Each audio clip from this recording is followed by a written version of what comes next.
Kia ora. Ever heard someone say that sitting all day is bad for you? Sitting for long periods of time is thought to lead to higher concentrations of sugar in the bloodstream.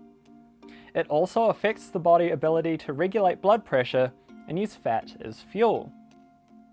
But there's good news. All it takes to get the blood flowing again is regular movement. And any type of movement will do. Between 2 and 5 minutes every half hour is enough. So, if you're working in an office, you could ditch your water bottle and walk to the kitchen for a glass. Or cross the room to talk to your colleagues instead of sending an email. If you're a wheelchair user, you could focus on arm movements.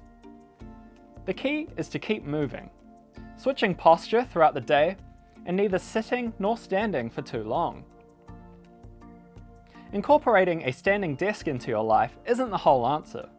The key is to keep moving. One study compared walking on a treadmill every 30 minutes with standing and found interrupting sitting with regular short walks was comparatively better for blood flow. So, let's get moving.